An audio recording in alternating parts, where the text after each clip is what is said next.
समस्या तो भैया बहुत सारी है। यहाँ जो जनप्रतिनिधि आता है ना, चुनाव के समय वोट मांगने के हिसाब से, और उसके बाद जो यहाँ समस्या आती है किसानों के ऊपर, कोई समस्या का हल नहीं है यहाँ पर।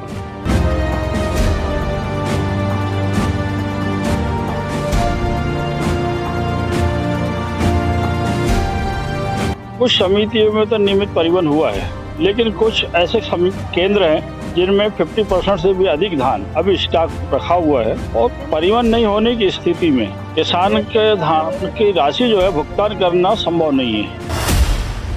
वर्तमान समय में पूरे जिले में धान खरीदी केंद्रों में समर्थन मूल्य पर किसानों से धान खरीदी का कार्य युद्ध स्तर पर जारी है, परंतु अधिकांश धान खरीदी केंद्रों में हजारों क्विंटल धान डंप हो गई है, जिसका परिवहन नहीं हो पा रहा है। ऐसी स्थिति में धान बेचने के बाद भी किसानों को भुगतान नहीं हो पाया है। क्षेत्रीय दौरे पर निकली विभाग आवाज की टीम जब खमरिया पहुंची तो क्षेत्रीय किसानों ने इस अव्यवस्था के लिए जनप्रतिनिधियों को दोषी ठहराया। किसानों का कहना है कि जब भी चुनाव आता है तो किसानों को तरह तरह के प्रलोभन देकर उनसे वोट ले लिया जाता है और चुनाव खत्म होते ही जनप्रतिनिधि किसानों की ओर से अपनी आंखें फेर लेते हैं। हालिया विधानसभा चुनाव में भाजपा ने 3100 रुपए क्विंटल धान का समर्थन मूल्य देने का वादा किया था, परंतु चुनाव जीतने के बाद अब कोई इसकी बात नहीं कर रहा है। वहीं चुनाव में नेता किसानों के घर घर जाकर के वोट मांगते हैं और आज जब किसान अपनी धान बेचने के बाद खरीदी केंद्रों में पेमेंट के लिए चक्कर लगा रहा है, परेशान हो रहा है, धान का उठाव परिवहन नहीं हो रहा है, तो किसी भी जनप्रतिनिधियों को फुर्सत नहीं है कि वह जाकर किसान की सूद ले ले और प्रशासन से किसानों के भुगतान के बारे में बात करें। हम आपको बता दें कि खमरिया ब्रांच अंतर्गत बनाए गए 14 धान खरीदी केंद्रों में 1,01,867 क्विंटल धान डंप है। खरीदी केंद्रवार प्राप्त जानकारी के अनुसार 10 जनवरी की स्थिति में धान खरीदी केंद्र खमरिया में 16,703 क्विंटल धान, बड़गांव में 8,276 क्विंटल धान, चिल्लौद में 1,378 क्विंटल धान, लेंडेझरी में 5,027 क्विंटल धान, मांझापुर में 5156 क्विंटल धान, नीलजी में 11,319 क्विंटल धान, डोकरबंदी 1 में 7,741 क्विंटल धान, डोकरबंदी 2 में 8,736 क्विंटल धान, बल्लारपुर 1 में 4,393 क्विंटल धान, बल्लारपुर 2 में 5,738 क्विंटल धान, नेवरगांव 1 में 4,556 क्विंटल धान, नेवरगांव 2 में 5,044 क्विंटल धान, गारापुरी 1 में 8,611 क्विंटल धान, गारापुरी 2 में 9,185 क्विंटल धान डंप है। किसानों ने जिला प्रशासन से मांग की है कि जल्द से जल्द धान का परिवहन करवाया जाए ताकि उनके खातों में भुगतान प्राप्त हो सके। मैं गोवर्धन कटरे कामती से हूँ। मैं ये दूसरी बार धान लेके आया हूँ। क्या समस्या आ रही है? समस्या तो भैया बहुत सारी है। यहाँ जो जनप्रतिनिधि आता है ना, चुनाव के समय वोट मांगने के हिसाब से, और उसके बाद जो यहाँ समस्या आती है किसानों के ऊपर, कोई समस्या का हल नहीं है यहाँ पर। अभी हमारे यहाँ सोसाइटी में बहुत दिनों से धान डंप पड़ी हुई है, जिसका यहाँ से कोई उठाने का व्यवस्था नहीं है। ट्रक नहीं लग रहे हैं, 2 ट्रक खड़े हैं, वो उसके ड्राइवर उतर के कहाँ गए पता नहीं है ना।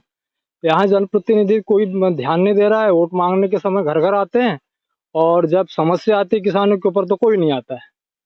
दूसरी बात, कोई 3100 के में धान खरीदेंगे कहते हैं, कोई कुछ कहते हैं और वोट बटोर लेते हैं। और जब यहाँ पर समस्या आती है तो किसानों की समस्या कोई हल नहीं करता है। अभी यहाँ पेमेंट नहीं डलेगी, जब तक धान नहीं उठेगी तब तक पेमेंट नहीं डलेगी बोलते हैं कर्मचारी लोग यहाँ के। तो धान उठनी चाहिए। और क्या संदेश दोगे नेताओं के लिए? नेताओं के लिए तो ये संदेश है कि यहाँ आए और हमारी व्यवस्था को देखे, उसको व्यवस्थित करे। मैं योगराज पटले, कृषक, ग्राम खमरिया। क्या परेशानी है किसानों का? किसानों के साथ परेशानी ये है, मैं ग्राम पंचायत खमरिया का उप सरपंच भी हूँ। लोग आके यही बोलते रहते हैं कि धान का पैसा ही नहीं आया, धान का पैसा ही नहीं आया। तो सोसाइटी के कर्मचारी जाके बोलो तो बोलते भाव, बोले धान ही उठानी है तो बोले पैसा कहाँ से आएगा। वो लोग सही बोलते हैं। तो भाई जो धान का उठाव जल्दी जल्दी होगा, हम किसानों को पैसा मिलेगा और किसानों की जो माली हालत है ये अच्छी होगी। किसी के रिश्तेदारी में क्या शादी है, लगता है आपको जिला प्रशासन की तैयारी नहीं थी? मेरे को ऐसे लगता है कि जिले का काम तो ठंडा पड़ा हुआ है। जैसे हर साल खरीदी होती है, उनको पता है कि किस केंद्र में कितना कुंटल धान खरीदा जाना है, तो उस हाँ हिसाब से हाँ, ये परिवहन की थोड़ा व्यवस्था सा नहीं की? परिवहन की व्यवस्था ऐसा बहुत लूच टाइप की है। और अगर कैसे इस काम चलाना अगर चाहिए इस टाइप किसानों का को? होगा तो फिर किसान तो बहुत परेशान हो जाएगा। फिर मौसम भी बहुत गड़बड़ चल रहा है, ऐसी तो अगर बरसात हो जाए तो फिर तो और दिक्कत में पड़ जाएंगे किसान। अभी जैसे पैसा नहीं है किसानों के पास में, तो क्या करते थे? अरे किसान बेचारा वही है जी, यहाँ वहाँ से उधार ले रहा है। दुकानदार बोलता है कि भैया मेरा पैसा दे, तो परेशान कर रहा है उसको, किसी से उधार मांग रहा है, किसी से कुछ कर रहा है। किसानों की हालत बहुत खराब है। और ये जल्दी क्या माल, मांग है आपकी? हमारी मांग यही है कि जल्दी से जल्दी माल उठे और किसानों को पेमेंट जल्दी हो। बस हम लोग यही चाह रहे हैं। यमेल यादव, पर्यवेक्षक शाखा खमरिया। क्या स्थिति है सर अभी धान खरीदी की? धान खरीदी अच्छी चल रही है शासन के निर्देशानुसार। मौसम के कारण थोड़ा सा प्रॉब्लम हो गया अभी। अभी क्या परिवहन में दिक्कतें आ रही हैं? किसान बता रहे हैं कि भुगतान नहीं हो रहा है समय से। हाँ, जो खरीदी केंद्रों में हमारे द्वारा जो धान खरीदी की गई है उसमें कुछ समितियों में तो नियमित परिवहन हुआ है, लेकिन कुछ ऐसे केंद्र हैं जिनमें 50% से भी अधिक धान अभी स्टॉक रखा हुआ है और परिवहन नहीं होने की स्थिति में किसान के धान की राशि जो है भुगतान करना संभव नहीं है। जब तक खरीदी केंद्र से धान का परिवहन भंडारण केंद्र तक नहीं किया जाता तब तक उसका स्वीकृति पत्र तैयार नहीं होता। और जब स्वीकृति पत्र तैयार नहीं होता है, ऐसी परिस्थिति में किसानों को भुगतान शासन के द्वारा नहीं किया जाता, जिससे किसान अपना अनाज बेचने के बाद भी वो अपने राशि को प्राप्त करने में काफी कठिनाई महसूस कर रहा है। और समस्या भी है कि किसान के पास दूसरा साधन नहीं है, वो अपने उपज को बेचकर ही अपने जीविका का उपार्जन करता है और परिवार के अन्य जो सामान्य खर्चे वो भी उसी से चलाता है। तो हमारा शासन से, प्रशासन से निवेदन है कि खरीदी केंद्र में धान का स्टॉक है उसको अति शीघ्र परिवहन कराएं, जिससे किसानों को भुगतान करने में या भुगतान राशि प्राप्त करने में सहूलियत हो और अपने जीविका उपार्जन में वो अपना उस राशि का उपयोग कर सके। ये जो अभी बीच में मौसम खराब हुआ, तो जहाँ पे खुले में धान खेती हो रही है, कैसे कर रहे हैं सुरक्षा? त्रिपाल खरीदे हैं और त्रिपाल खरीद करके सारे खरीदी केंद्र जो हमारे पास शेष स्टॉक है उसको झक्के वर्षा से सुरक्षित रखा गया है। नुकसान अभी नहीं हुआ है।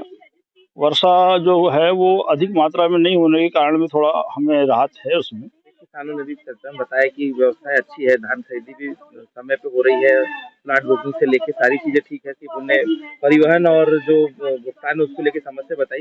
पर एक और जो बात आ रही है 3100 रुपए वाली जो घोषणा थी, उस संबंध में शासन से कुछ ऐसा निर्देश अभी प्राप्त हुई क्या? अभी जो शासन का जो पोर्टल है उसमें समर्थन मूल्य 2183 रुपये ही निर्धारित है। उसी के अनुसार अभी पोर्टल में उसकी खरीदी बिक्री पोर्टल पे दर्ज होती है। शासन के घोषणा की जो बात है वो खरीदी के बाद शासन उसके लिए क्या प्रयास करेगी वो तो शासन की मंशा है, अपन उससे कुछ नहीं कह सकते। पर किसान तो पूछते होंगे आप लोगों से? हाँ पूछते हैं, हमको यही समझा देते हैं अगर शासन देगी तो उसे बोनस के रूप में आपको खरीदी समाप्त होने के बाद ही उसका कोई विकल्प है। बालाघाट जिले की ताजा तरीन खबरों के लिए चैनल को सब्सक्राइब करें और बेल आइकन को दबाना ना भूलें।